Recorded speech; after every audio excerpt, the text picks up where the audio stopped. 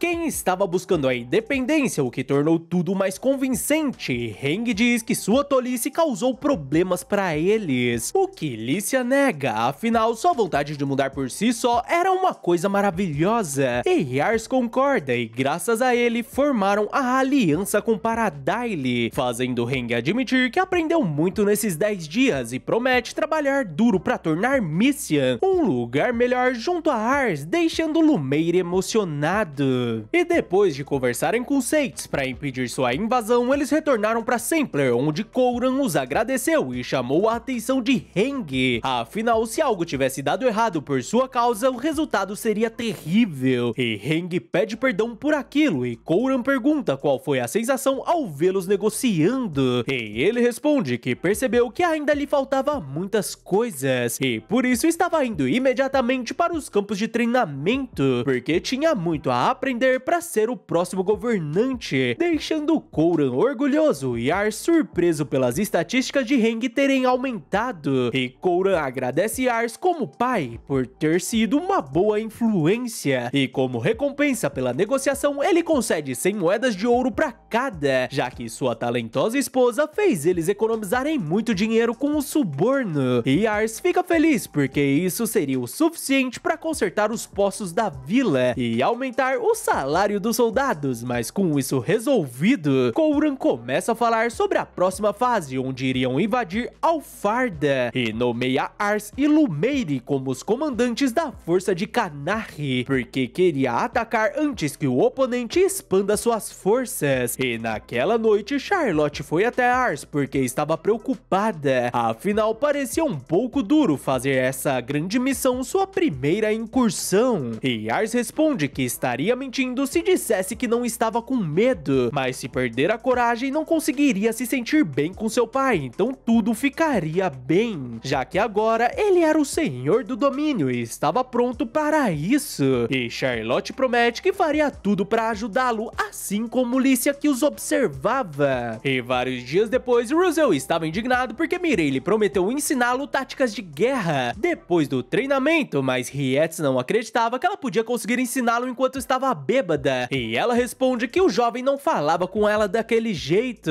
fazendo Russell pedir que ela não fale sobre Ars, mas já era tarde, e Rietz fica desesperado para ir atrás dele que ainda não tinha retornado, mas sua chegada deixa Rietz emocionado, e durante o almoço Mireille fica empolgada por Ars ser um dos líderes das forças de Kanahi, e como partiriam em 2 dias, ele pede que Rietz prepare os soldados, e ele diz que na manhã seguinte fariam a última batalha simulada, mas Ars recusa, afinal já treinaram muito, então podiam passar o dia como quiserem. E na cidade, Lícia pergunta se ele tinha certeza que podiam ficar passeando, e se não seria melhor ele descansar, mas Ars responde que não haveria por um tempo, então queria passar o dia ao seu lado, e os moradores correm até ele preocupados por ele estar indo à guerra e dão vários presentes, mas na volta ele pede que ela vá na frente, já que queria ir em um lugar antes de partir, o que Lícia já esperava. E no túmulo de seu pai, Ars conta sobre sua jornada e finalmente enfrentaria sua primeira batalha, e se lembra dele ter o impedido na primeira vez e pergunta se agora tinha o rosto de um guerreiro, afinal precisava encarar isso para proteger a terra que ele deixou, mas seus companheiros também aparecem para se despedirem de Raven antes de partirem para a guerra, e como prometeram, estariam sempre ao lado de Ars para protegê-lo, e Rietz tinha certeza de que ele os traria a vitória, e depois de se despedir de Lícia, ele parte junto às tropas, que se reúnem em Simpler, e Coran começa o seu discurso agradecendo todos que atenderam seu chamado. E para recuperarem o controle da capital de Misian, teriam que tomar Bertudo, a terceira maior cidade, mas antes precisavam passar por Alfarda e Sanke, o que não era possível anteriormente, mas com a ajuda de Paradile e suas tropas na fronteira de Misian, para ameaçar Arcantes, podiam fazer um ataque completo a Bertudo. E isso foi possível graças a Ars Lovent, e admite que sempre acreditou que podiam vencer a guerra, mas algumas circunstâncias o deixaram em dúvida, e pede perdão por tê-los preocupados, mas agora podia sentir que a vitória estava próxima, graças à mudança de vento, e agora era a hora de buscar a vitória, motivando todos, e faz Ars admitir ao seu pai que nunca entendeu o motivo das pessoas marcharem para uma batalha onde poderiam perder suas vidas, mas agora entendia. Afinal, quando se tem tantas pessoas ao seu lado dispostas a arriscar suas vidas pelo mesmo objetivo, era incrivelmente reconfortante, e dessa forma eles partem para a guerra. Lumeire nota que Ars estava aflito, mas seus companheiros junto aos soldados o deixam aliviado. E Menas diz a Lumeire que as tropas de Lamberg pareciam muito entusiasmadas, e Lumeire responde que dava para perceber que eles queriam garantir que a primeira batalha de Ars corra bem, afinal ser um oficial não significava apenas estar no comando, já que um bom comandante também sabia como confiar em seus homens, e ao chegarem em Alfarda, Ars se prepara para a batalha e Coran ordena o ataque, mas Alfarda ergue a bandeira branca desistindo da luta. Teria que esperar, afinal saber quando não lutar também fazia parte da guerra, e provavelmente apenas teriam uma grande resistência em Bertudo. E enquanto isso, Thomas dizia que eles deviam estar pensando que a próxima batalha contra Sanke seria vencida com a mesma facilidade, nem iriam perceber que ele, o braço direito de Vazmark,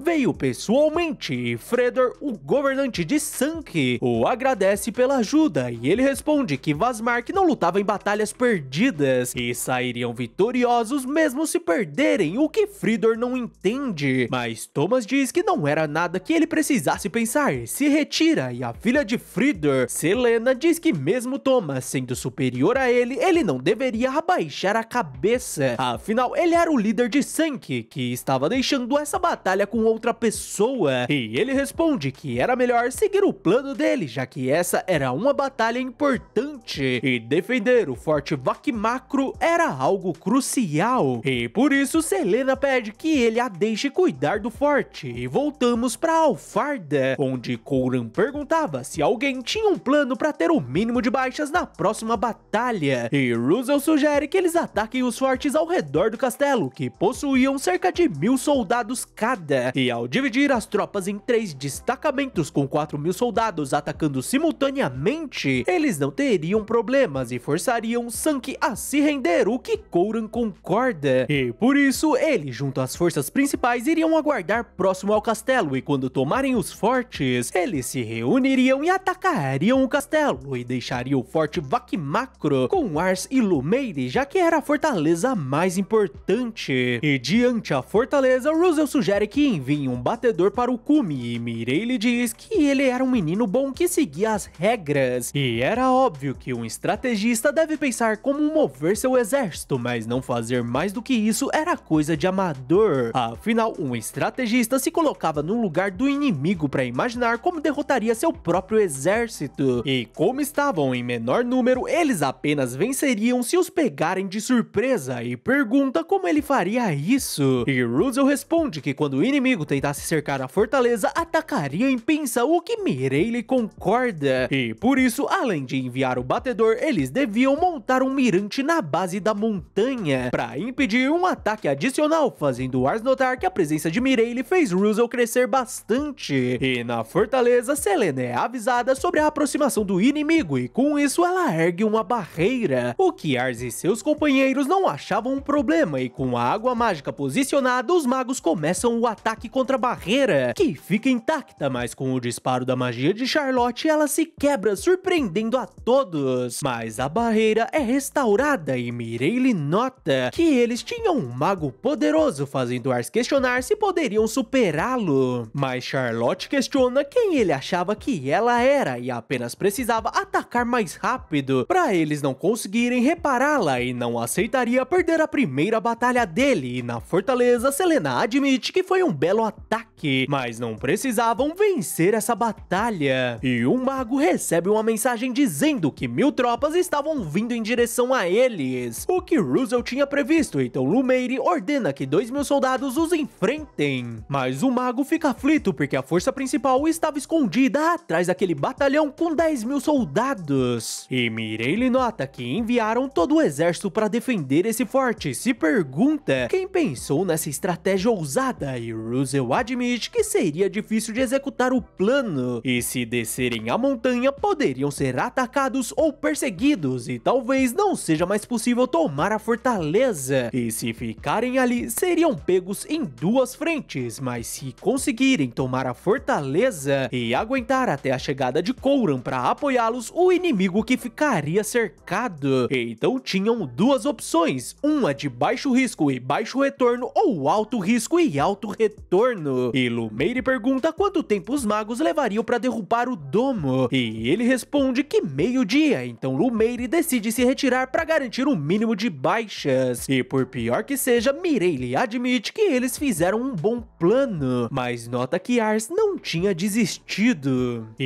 ele pede que todos esperem e pensa que se fosse uma força comum, Lumeire estaria certo. E ao olhar para seus companheiros, ele diz que as pessoas ali não eram comuns e confiava em seu julgamento junto a todos, e pergunta se Rietes conseguia deter o inimigo por meio-dia, fazendo os soldados questionarem se ele tinha enlouquecido, afinal era 2000 contra 10.000. E aquele olhar faz Rietes se lembrar de quando Ars disse que precisava dele, e pergunta se era tudo o que ele precisava, porque poderia segurá-los um dia inteiro, ou se quisesse, ele os dizimaria. E Charlotte diz a Ars que não precisava de meio-dia, porque ela derrubaria aquilo em uma hora, o que os soldados achavam imprudente. E Ars diz que se não tomarem a fortaleza, voltariam a estaca zero, e o inimigo ganharia tempo para reforçar seu exército, tornando isso uma batalha longa, mas se eles tomarem o forte, conquistariam uma vitória inestimável, o que Russell e Mireille concordavam. Então Lumeire decide confiar em Ars e joga todo o peso de seu exército contra eles, fazendo Mireille admitir que tanto o garoto quanto seus servos eram muito divertidos, e o inimigo não levou em conta que Lamberg não era um exército comum. E enquanto isso, o exército de Vazmark achava que o inimigo estava desesperado, mas são surpreendidos por um ataque de flechas e se questionam o que o inimigo fazia ali. Para piorar, o ceifador de Lamberg também estava. E uma hora atrás, Rietes contava seu plano, onde iriam aproveitar a estrada estreita para que o inimigo não os domine com seu número superior, e com os arqueiros na beira da estrada, eles não poderiam se espalhar. E enquanto isso, o inimigo continuava consertando a barreira, e Russell diz que isso seria uma disputa de quem tem mais água de mana, que era consumida com os disparos, mas Russell estava aflito, porque era provável que o inimigo estivesse preparado, e a única maneira de interromper seu suprimento de água de mana para impedir que a barreira restaure seria atacando mais rápido do que podiam consertar, e dessa forma iriam sobrecarregar seus equipamentos. E na fortaleza, um homem admite que estava impressionado com a quantidade de água que possuíam, e Celaena responde que tinha pedido isso ao seu pai, e o homem admite que Fridor era realmente um sábio, fazendo Celaena pensar que isso era o mesmo que dizer que não podiam defender a fortaleza sem sua magia, e invoca um aprimoramento de barreira, enquanto Rietes junto às tropas eliminavam o inimigo. E com a barreira aprimorada, Charlotte pede que entreguem toda a água de mana para ela, deixando o Ars curioso, e um mago explica que Charlotte queria usar um feitiço extra massivo, o que era perigoso, já que usar toda essa água de mana de uma vez iria sobrecarregar o lançador, e além disso, ela já lançou vários feitiços, mas Charlotte pede que Ars não se preocupe, afinal ele descobriu o seu poder e usaria o máximo que ele precisasse, e em troca, se ela ficasse inconsciente, ele deveria cuidar dela, o que Ars concorda, enquanto o ceifador de Lamberg estava decidido a terminar a primeira batalha de Ars em vitória, e com seu feitiço, Charlotte cria uma chuva de bolas de fogo, deixando Celaena em choque, mas ela se recusa a desistir e força a recuperação na barreira, mas sua arma se quebra quebra junto ao suprimento de água mágica, e com a queda da barreira, Charlotte pergunta se Ars não achava que sua magia era incrível, o que ele concorda, mas ela acaba desmaiando em seus braços, e os soldados ficam surpresos com a volta de Rietes e seus homens, e ele diz que a batalha de Ars foi uma batalha fabulosa, e Lumeire anuncia que a vitória seria deles, fazendo Mireille admitir que o garoto tinha verdadeiros monstros trabalhando para ele, com sua magia incrível e habilidades de combate avassaladoras, o que era muito divertido. Thomas fica surpreso com a queda do forte, enquanto Coran dava os parabéns a Lumeire e Ars pela vitória, e Lumeire diz que aquela que estava no comando era a filha do chefe de Sanke, e Ars pergunta o que fariam com os prisioneiros, e Coran responde que seriam eliminados, já que mantê-los aprisionados gastaria muito suprimento, e Selena manda eles fazerem isso logo, afinal deviam assumir a responsabilidade por falharem. Mas Ars pede que Coran espere, afinal ordenar a execução dos que se renderam seria muita crueldade, e Coran diz que deixá-los vivos seria muito arriscado, e Ars responde que eliminá-los seria o verdadeiro risco, já que acreditava que o objetivo dessa guerra era unir Misian, e apesar dessas pessoas serem seus inimigos, eles também eram conterrâneos, então eliminá-los apenas despertaria um ressentimento que nunca se apagaria, e mesmo vencendo, o país nunca ficaria unido, e pergunta se não valia a pena considerar isso para o bem do futuro de Misian, e Russell sugere que Ars avalie as tropas de Sanke para aproveitarem os promissores, e os demais, junto aos que se recusarem a jurar lealdade, seriam enviados de volta ao castelo, onde trocariam por seus soldados capturados, sem que ninguém precise ser eliminado, o que Coran acha uma ótima ideia, e Ars aconselha que Selena não busque pela eliminação, porque não devia abandonar o seu trabalho como Lorde, já que enquanto seu povo estiver vivo, teria a obrigação de cumprir o seu trabalho, que não terminava por ter perdido, afinal a restauração de suas terras também era o dever de um Lorde, e apesar de serem inimigos, eles poderiam construir uma boa nação quando tudo terminasse, deixando ela surpresa, e apesar de ser grata por libertarem seus soldados, ela ainda acreditava que uma eliminação honrosa seria melhor que uma vida vergonhosa, mas Charlotte os interrompe e admite que tinha inveja de sua magia de defesa, porque com sua magia de ataque apenas podia quebrar as coisas, enquanto ela defendia seus amigos, uma magia perfeita para uma Lorde. E Coran pede que ela retorne ao castelo e pergunte ao pai se iria se aliar a ele ou permaneceria ao lado de Vazmark,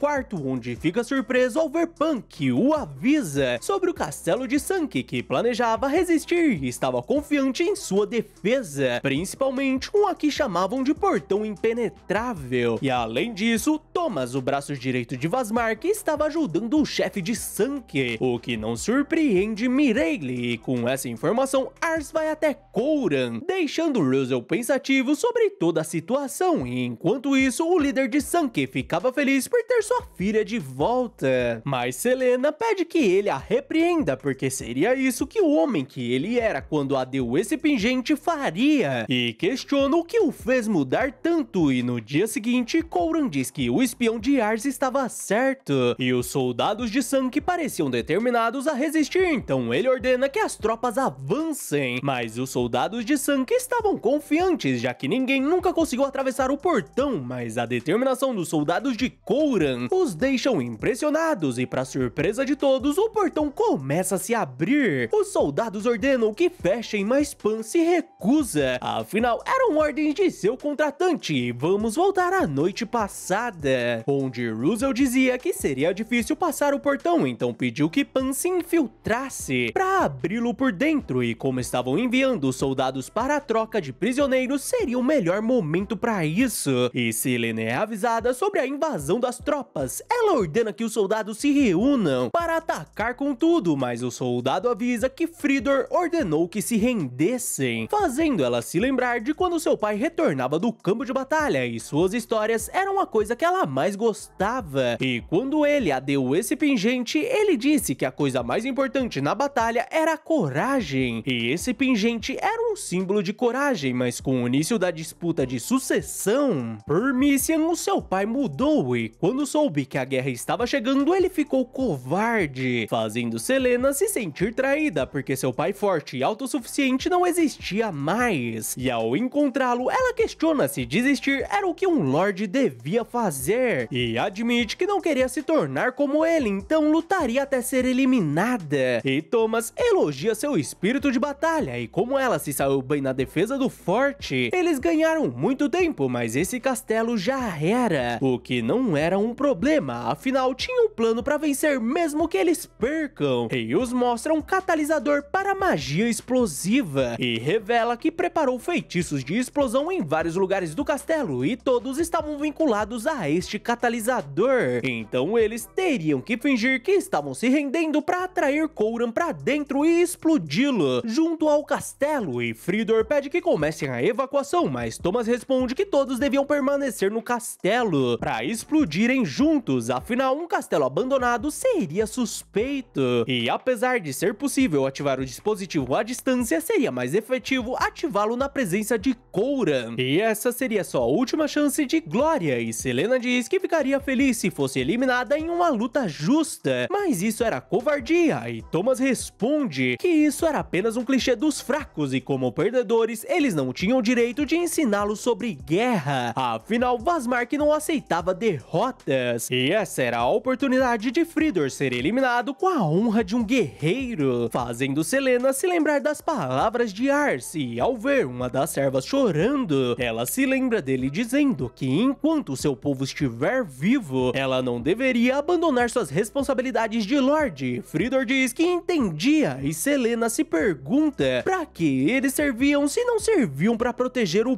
povo, e tenta interromper seu pai, mas Fridor deixa o catalisador cair e o destrói, porque entendia que não podia mais atendê-lo, já que apenas seguiu suas ordens para o bem de suas terras, mas aceitar isso iria contra tudo que tinha feito, e não se importava com a honra ou fervor de Vazmark, afinal não podia permitir que o mal atinja o seu povo, surpreendendo Celaena e Thomas, que antes de se retirar diz que ele se arrependeria de ter traído Vazmark, e um de seus homens parte pra cima de Fridor. Celaena se põe à frente da espada do soldado, mas Fridor desarma os dois e Thomas ordena que os deixem em paz. E com a saída deles, Fridor diz que não estava tão perdido a ponto de Celaena precisar protegê-lo, deixando ela emocionada. E com a chegada de Coran, Fridor anuncia a rendição de Sankey e pede que ele poupe seus soldados, mas Coran o convida a se juntar ao seu lado, já que gostaria de ter um general com suas habilidades, o que Fridor aceita, e em seguida Celaena diz a Ars que apesar de terem perdido, esse não seria o fim, porque tornaria essas terras melhores, afinal essa era a responsabilidade de um Lorde. Enquanto isso, Thomas os observava de longe e diz que formar um tratamento de paz dessa forma era algo idiota, e nunca tinha dito que tinha apenas um catalisador, e ao acioná-lo, outro lugar que explode, surpreendendo Thomas, que questiona o que tinha acontecido, e ao ouvirem a explosão, todos no castelo ficam confusos, e Pan diz que esse trabalho realmente o deu dor de cabeça, e Russell pergunta se tinha sido um sucesso, o que Pan confirma, e Russell explica que pediu para Pan mover os dispositivos explosivos que estavam no castelo como armadilhas para outro local, e Coran diz que isso parecia com algo que Thomas faria, e Fridor diz que tinha destruído o dispositivo que provocaria a explosão, e Pan responde que aquele não era o único, deixando Celaena curiosa sobre como eles descobriram que Thomas armou essa armadilha, já que eles souberam sobre isso há poucas horas, e Russell explica que enquanto estavam no forte trabalhando no plano para tomar o castelo, ele notou algo estranho, já que o mais lógico seria render o forte forte por conta da diferença de força. Então talvez aquela batalha apenas serviu para ganharem tempo. E como estavam falando do braço direito de Vazmark, ele com certeza armaria um plano para garantir a vitória. E percebeu que mesmo se perder, poderia explodir o castelo, eliminando todos de uma vez. E por isso pediu que Pan investigasse e movesse os explosivos, fazendo Ars perguntar o motivo dele não ter o contado sobre isso. E Mirei lhe responde que ele não queria atrapalhar o ataque, o distraindo com especulações, e admite que ele era muito gentil e tinha certeza que ele estava preocupado, já que se colocou no lugar do inimigo, apesar de ser um plano que nunca usaria ou tentaria inventar, e reconhece que essa batalha o fez crescer muito. E a notícia sobre Khorran ter tomado o distrito de Sanki se espalhou em um piscar de olhos junto à história de Ars Lothent, de Lamberg no exército de Qunari, que se destacou apesar de ser sua primeira batalha, tornando-se assunto em toda a Mission. Lícia fica toda boba com a vitória de Ars e envergonhada ao ser vista pela empregada, enquanto Lumeire dava 3 dias de folga aos soldados, e Rietz fica feliz por poder passar esse tempo sozinho com Ars, assim como faziam antigamente, já que Russell, Mireille e Charlotte tinham outros planos. Mas uma multidão chama a atenção dos dois, onde um homem tentava vender um barquinho de controle remoto que voava, mas o brinquedo acaba se quebrando, deixando o homem frustrado, mas ele tenta vender outro de seus inventos que funcionava com a pedra mágica do vento, e ao se abrir surge um passarinho mecânico, e Rietz nota que aquilo era um brinquedo. Enquanto Ars estava impressionado, ele decide comprar e o homem diz que custava 3 moedas de ouro, o que Ars concorda em pagar, mas Rietz pede que ele se controle, já que era o valor de 1 ano de trigo. Mas Ars explica que aquilo com certeza seria caro, já que foi cuidadosamente projetado e fabricado, o que exigia um trabalho de artesanato incrível mesmo funcionando com magia. Afinal, nessa época só tinham blocos e bolas como brinquedos, e se pergunta se esse cara poderia ser um grande engenheiro. E ao tentar usar a sua habilidade de avaliação, ela acaba falhando, deixando Ars preocupado, apesar dela ter funcionado em Rietz, que nota que Ars tinha sentido dor. Plano de tomar Verzud, uma das 3 maiores cidades de Mission, que estava sob o controle de Vazmark, então com certeza seria uma das batalhas mais difíceis, que mudaria o equilíbrio da guerra, e como o inverno dificultaria o movimento do exército, eles deveriam acelerar o avanço, dividindo as forças em 2 unidades, onde uma iria ao castelo de Statis, o maior castelo que defende Verzud, e o outro atacaria o castelo de Holto, que seria liderado por Ars e Lumeire. E depois da reunião, Russell diz a Ars que tinham várias fortalezas ao redor do castelo, então seria melhor tomá-las, mas não com a força, e sim tentando entrar em contato, mas todas as tentativas foram recusadas, o que seria um problema, mas um soldado avisa que tinham uma nova carta, e Ars fica surpreso por eles aceitarem conversar, mas apenas com alguém com uma reputação considerável, como mensageiro, e Lumeire diz que esse forte Vardosen era liderado por Lupa, um general renomado, que Khorran tentou trazer para seu lado por ser um ótimo comandante, que até poderia liderar um distrito, o que seria de grande ajuda, deixando Ars aliviado porque Lumeire cuidaria disso, mas Lumeire responde que ele não quis ouvir Khorran, então não teria a menor chance, e por isso Ars seria a melhor escolha, afinal foi capaz de negociar com a capital o que ele achava impossível, deixando Ars aflito. Mas mesmo assim ele vai até o forte, onde os soldados os recebem com hostilidade, mandando que soltem suas armas, mas Rietz reage e Ars tenta acalmar todos e diz que largariam as armas, mas Rietz responde que apenas depois deles, fazendo Ars se questionar que clima era esse, onde parecia que seriam eliminados assim que dessem suas armas, e diz que seria melhor se retirarem por enquanto, o que Mireille nega, afinal achava que ainda poderiam negociar, e Rietz responde que eles podiam atacar o Ars assim que largarem suas armas, mas Mireille responde que isso seria ruim para eles, já que se fizerem isso, Lumeire atacaria com tudo em retaliação, derrubando a fortaleza em segundos. E além disso, eliminar o negociador era um tabu, porém eles foram os últimos a enviarem uma carta, mesmo sendo a fortaleza mais próxima, então com certeza tinha algum motivo pelo qual não conseguiram se decidir, e além disso, eles estavam tão hostis que não parecia uma armadilha, mas mesmo assim parecia que tinha algo a mais nessa história, e pede que Ars se lembre que o maior ativo em uma negociação era compreender compreensão dos motivos do outro lado. E dito isso, seria um pouco perigoso entrar desarmado, e pergunta o que Ars queria fazer, e ele responde que estava com medo, mas se tiver um mínimo de esperança, ele apostaria nisso e entrega sua arma, deixando todos surpresos. E em seguida, ele questiona se Lupa estava o ouvindo, porque queria trabalhar com ele em uma forma de resolverem os problemas sem brigas, mas para isso precisaria de um momento seu, fazendo os portões se abrirem, mas os guardas deixam apenas Ars, Rietz e Mireille entrarem. E assim que entram, Ars começa a sentir uma dor em seu olho, fazendo Rietz lembrar que aconteceu o mesmo em Sanke. Mas finalmente eles encontram Lupa, que foi designado a essa fortaleza por Vazmark, e pede que eles o sigam. Mas Ars e Rietz notam o clima tenso e Ars acaba tropeçando na escada, e o que comprou com o mercador acaba caindo de sua bolsa, soltando o passarinho mecânico que voa em direção a Lupa, que pergunta o que seria aquilo, e Ars explica que era apenas um brinquedo de criança que comprou em Sanke, mas como Lupa parecia interessado, Ars o oferece para ele, mas Lupa recusa e o devolve a Ars, que volta a tentar usar sua avaliação, que falha novamente, deixando Rietz preocupado com Ars, que parecia estar sentindo dor, mas Ars insiste em sua habilidade, que finalmente funciona, mas dessa vez ela parecia diferente, e o mostra informações como nascido como filho mais velho da casa Luston, no 9º dia do 4º mês do ano 180, com personalidade atenciosa e casado, deixando o Ars surpreso porque agora conseguia ver o histórico dele. Mas Ars nota que apesar de dizer que ele era casado, essa fortaleza não tinha nenhum sinal da presença de mulheres, mas o guarda questiona o motivo dele estar olhando tanto, deixando Rietz furioso, mas Lupa pede que eles o aguardem naquela sala, e na sala Rietz pergunta se ele conseguiu ler as habilidades de Lupa, o que Ars confirma, e como esperado, as suas habilidades eram fortes, e quando ia contar sobre a evolução de sua habilidade, ele nota alguns brinquedos e presentes, e se lembra sobre as informações da personalidade atenciosa e casado, além de terem mandado a carta por último, e também sobre a fala de Mireille, onde o ativo mais importante em uma negociação seria a compreensão das motivações do outro lado, e também sobre Lícia falando que a negociação começava antes mesmo de chegar à mesa, deixando Rietz preocupado ao notar que Ars estava tenso, mas um guarda os chama e Ars diz que tudo correria bem,